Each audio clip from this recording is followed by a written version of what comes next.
Veuillez s'il vous plaît dire le numéro de votre équipe à la caméra. C'est M20. Vous avez 15 minutes pour la présentation. Je vous montrerai le temps restant à l'aide de cartons aux 7, 4 et 2 minutes, ainsi qu'aux 30 secondes restantes. Je ferai le décompte des 5 dernières secondes avec mes doigts et j'afficherai un carton indiquant la fin de votre présentation. Une période de questions d'une durée de 5 minutes chronométrée suivra. Après les 5 minutes, j'annoncerai la fin de celle-ci. Si vous êtes en train de répondre à une question, veuillez brièvement conclure. Vous ne devez en aucun temps dévoiler la provenance de votre cégep sous peine de disqualification immédiate. Veuillez s'il vous plaît rester dans la zone de captation vidéo délimitée par les marques au sol. À tous les observateurs, le silence vous sera demandé tout au long de la présentation et de la période de questions. Si vous désirez applaudir, vous devrez attendre la fin de la période de questions. Vous ne devez en aucun temps dévoiler la provenance de l'équipe qui présente. Aucune entrée ni sortie de la salle n'est permise durant la présentation ou la période de questions. Veuillez éteindre la sonnerie de vos téléphones. J'inviterai maintenant les juges à se présenter et vous pourrez par la suite débuter votre présentation. Bonjour, Anne Marie, coordonnatrice marketing chez ZTL. Allô, Olivier Perrault, chargé de clientèle chez Desjardins 370 milliards. Raphaël Hébert, coordonnateur des juges. Justin Bessot, de l'Emploi, qui est la République pour la Maladie canadienne. Ancien informateur chez Chapdelaine, je suis responsable des médias sociaux, du rayonnement et des affaires publiques pour la réserve navale. Bon, on se présente. Bonjour à tous. Merci Alexis, on est vraiment fiers et contents d'être présents devant vous. Là, on est l'équipe CSM, composée par Cédric Fortin. Sean Proulx. et moi-même, Maria de Salat.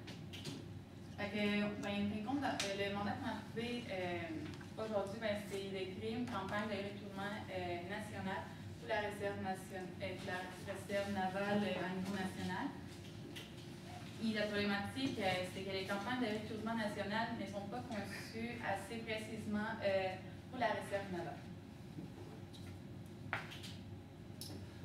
Les objectifs.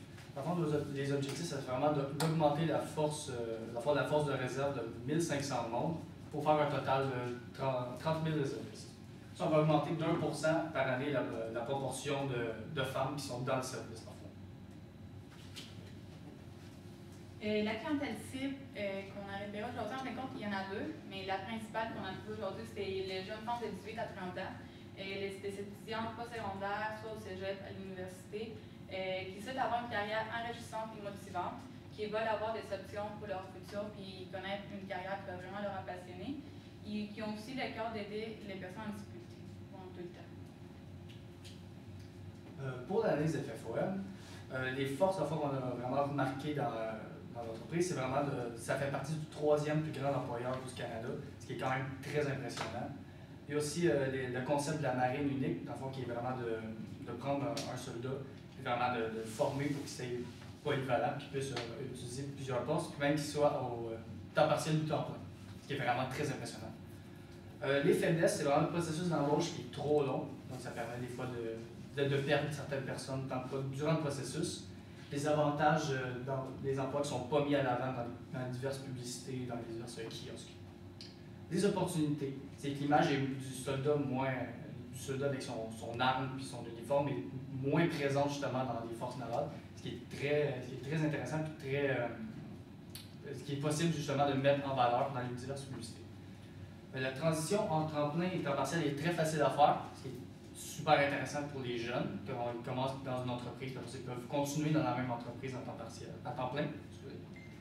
Et les menaces dans la concurrence, qui soit à l'interne ou à l'externe, les deux employeurs qui sont première et deuxième position. Et les changements de mentalité, qui sont, on veut dire par là, c'est vraiment si par exemple les jeunes de nos jours qui sont moins intéressés par la guerre, ils préfèrent la paix, ou qui sont moins intéressés justement dans divers lieux, ça peut faire une diminution justement du taux de recrutement. Donc maintenant, pour les stratégies CSM, CSM c'est la première lettre en fait de chacun de nos prénoms, et c'est aussi la compagnie stratégie marketing en même temps. Donc ça fonctionne quand même bien pour les deux. Donc on a axé vraiment beaucoup sur les stratégies en fait sur les réseaux sociaux. On trouve que vraiment dans cette tranche d'âge-là, les réseaux sociaux sont très utilisé. En fait, c'est même hyper utilisé là, à plusieurs niveaux. Donc, pour commencer, la première chose qu'on a eu en tête, c'est de créer des vidéos YouTube en fait. Donc environ 2 par mois au travers de la province. Donc, une vidéo au Québec, une vidéo en Ontario, 2 personnes qui travaillent dans la réserve navale, par exemple. On prend une étudiante qui est étudiante au Québec, par exemple, puis qui va travailler, qui va faire sa vie là, de tous les jours, qui va aller au travail aussi une fois de temps en temps. Là, vraiment des petites capsules entre 5 et 10 minutes. Tout simplement pour montrer que être dans la réserve navale, c'est pas uniquement, c'est comme on disait tantôt, là, la fameuse image stéréotypée, c'est pas ça du tout. Ça peut être complètement autre chose. On peut travailler à temps partiel à cet endroit-là sans nécessairement avoir apporté armes et fusils et compagnie. Par la suite, on va vraiment aller promouvoir la page Facebook de la réserve navale. Donc, on sait qu'il y a vraiment 24 pages Facebook différentes là, qui existent pour chacune des divisions. Par contre, ce qui peut arriver à ce moment-là, c'est que c'est intéressant pour chacune des régions qui ont ces pages Facebook-là. Mais ce qui est intéressant, c'est qu'en centralisant l'information uniquement sur la page Facebook de la réserve navale, ça devient beaucoup plus facile de transmettre l'information à droite, à gauche. Puis c'est aussi moins coûteux là, pour faire la publicité par Facebook. Donc, vraiment, on va aller faire un focus sur la page Facebook. Par exemple, quand on va sortir une vidéo sur YouTube, par exemple, on la sort au Québec, ben, on va aller faire pendant une semaine la promotion Facebook axée plus au Québec, par exemple. Si on va en Ontario, on va faire en Ontario, et ainsi de suite dans chacune des provinces qu'on va mentionner. Par la suite, on va créer un Instagram et le promouvoir également. Parce qu'Instagram, c'est un des réseaux sociaux qui est utilisé quand même beaucoup pour notre clientèle cible, qui est des femmes de 18-30 ans. Donc, personnellement, je ne connais pas beaucoup de femmes dans cette tranche d'âge-là qui n'ont pas un Instagram. Donc, vraiment, le principe de l'Instagram, encore une fois, ça va être de publier, que ce soit toutes les vidéos qu'on va faire, mais aussi de faire des capsules une fois de temps en temps. Donc, encore une fois, de l'information centralisée, où est-ce que chaque division aurait accès à ce compte-là, pourrait prendre photo et petites vidéos courtes, tout simplement pour montrer c'est quoi la vie vraiment dans l'endroit. Par la suite, on veut partir un concours, donc soldat d'un jour, encore une fois qu'on va créer, là, on va s'inscrire sur la page web, qu'on va publier également sur Facebook et Instagram, toujours dans le but de les promouvoir encore et encore. Soldat d'un jour, ça va être un groupe d'une vingtaine de personnes qui vont avoir la chance en fait de gagner justement un séjour d'un jour dans une réserve navale pour aller vivre en fait l'expérience de qu'est-ce que c'est, puis d'avoir la chance de rencontrer des gens également qui travaillent là, dans plusieurs types de travail différents en fait. Par la suite, on sait qu'il y a déjà des kiosques quand même qui sont faits dans les établissements postsecondaires. On va continuer encore une fois à le faire, mais cette fois-ci, on va essayer d'aller chercher la clientèle féminine un peu plus, donc on va vraiment axer, en faisant les kiosques, on va avoir la clientèle, en fait, les personnes qui vont être là pour présenter, ça va être 2 femmes. Et on va faire, encore une fois, avec ces kiosques-là, la promotion du concours. Instagram, Facebook, on va les inviter à aller suivre ces pages-là. Encore une fois, toujours pour promouvoir là, le plus possible ces pages-là et que l'information soit facilement visible. Et finalement, on veut faire vivre l'expérience à des personnalités.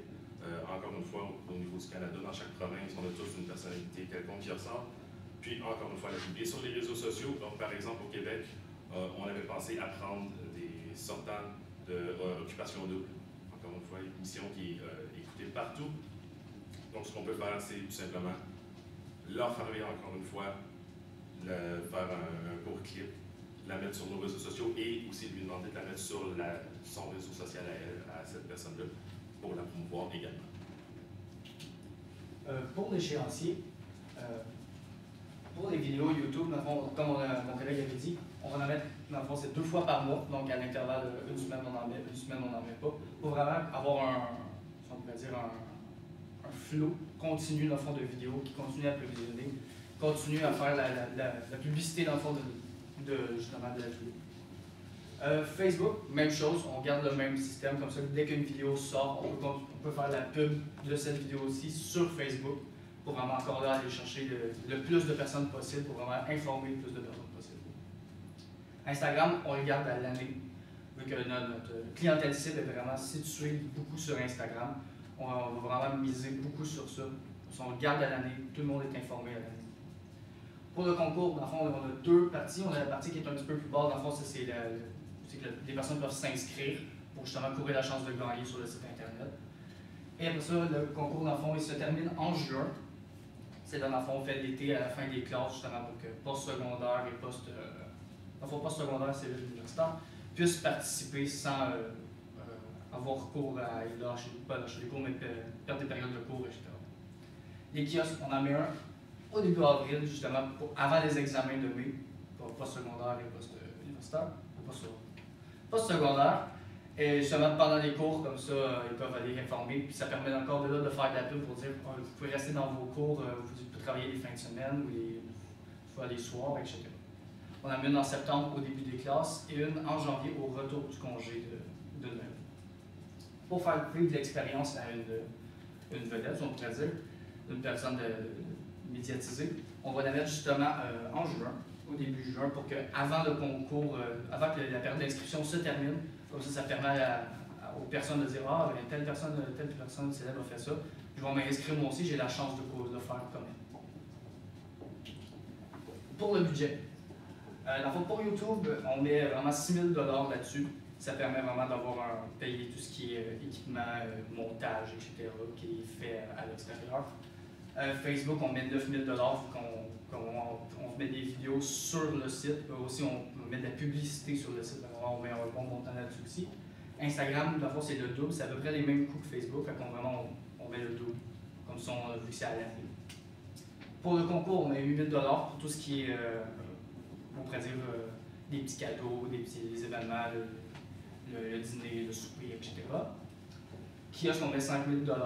Vraiment pour tout ce qui est déplacement, encore là, les petits cadeaux, un petit bracelet, un petit crayon, des trucs dans le pour vraiment qu'ils se souviennent justement des forces.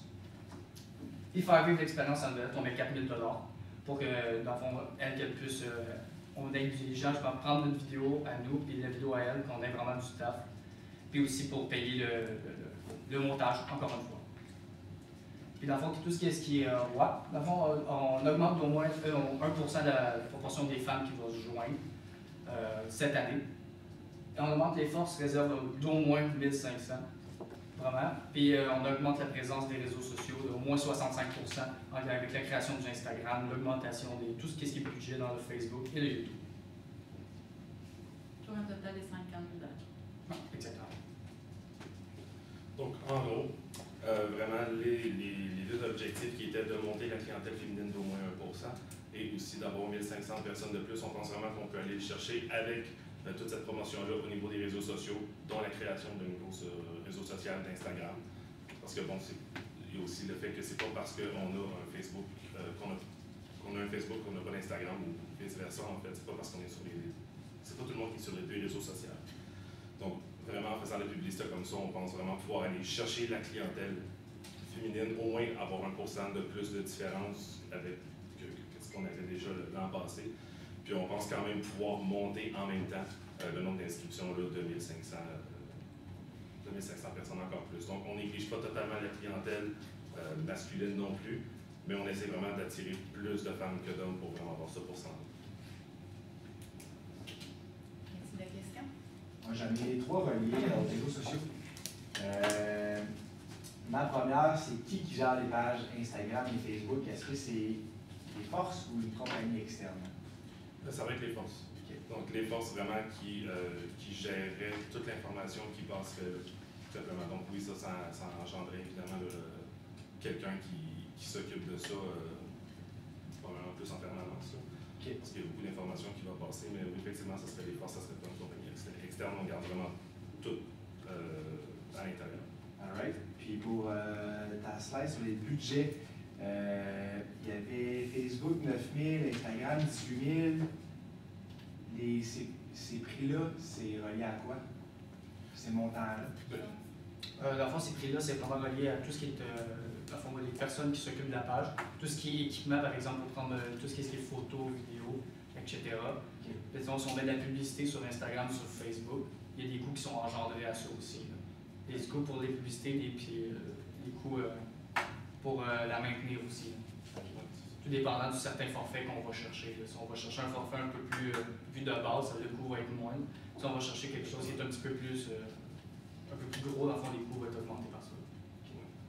Plus qu'on vise large au niveau de la région, plus les coûts vont être élevés, plus qu'on décide que la publication va passer souvent, plus que les coûts vont monter, plus qu'on va la spécifier, plus que les coûts vont monter. Donc, c'est pour ça qu'il y a quand même un budget quand même assez un peu plus large, mais il y a vraiment moyen de jouer avec ce genre de publication-là.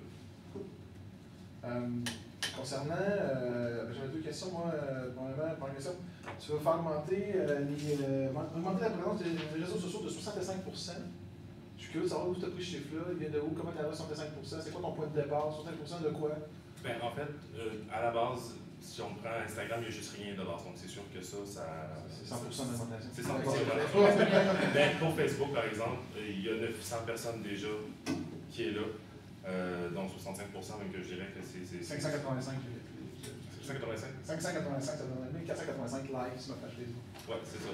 Donc, ça serait vraiment l'objectif, je dirais, minimum. Deuxième question pour toi. Merci. Deuxième question. Là, ce que je comprends, c'est que ton budget pour les vidéos, c'est celui de son budget YouTube. C'est-à-dire que dans le budget YouTube, ça incluait l'équipement. Oui, c'est ça. Et là, juste pour être certain, tu veux faire 24 vidéos. Dans chacune des 24 vidéos, il y aurait un influenceur qui viendrait vivre une journée dans la marine. En fait, dans chaque vidéo, tu peux ramener une personnalité, exemple. Ah ben ça c'est une seule vidéo. Ça. OK. Oui, ça c'est une seule vidéo. OK, ben je vais dire 24 vidéos. Non. 25 vidéos aussi, c'est pas... Non. En fait, les vidéos YouTube, c'est vraiment sur des personnes qui travaillent sur la réserve navale. Vraiment, des personnes qui sont déjà là, c'est juste des personnes qui accepteraient de se faire suivre là, par une caméra, tout simplement. La personne plus connue, là, c'est sûr que ça, on ne fait pas. Non. Vous avez parlé de centraliser toutes les 24 pages Facebook à une seule page, c'est bien ce que j'ai compris? Oui, ben en fait. Ben, comment on va faire pour adapter le message pour qu'il résonne avec toutes les différentes réserves, étant donné que la réalité d'une région ne sont pas nécessairement les mêmes qu'à une autre? Bien, ça serait plus pour les mettons le concours. Puis le concours, on ne peut pas le mettre dans chaque page Facebook, parce que ça serait comme une plus principale. Fait qu'on résume pas mal tout ce qu'il y a dans les restes dans une seule. Puis on regarde quand même les 24 pages. Oui, on regarde quand même les 24 pages, mais ça va être comme la principale. Parce que les 24 pages sont presque quand même importantes pour chacune de leurs régions. C'est des trucs localement qui se passent. Ça, c'est intéressant pour ça. Mais au niveau de la grande information qui passe, là, ça devient un peu complexe là, de tout diviser justement cette information-là. Donc, en la centralisant à une seule place, ça devient beaucoup plus facile à gérer. Merci. Merci à vous. Merci à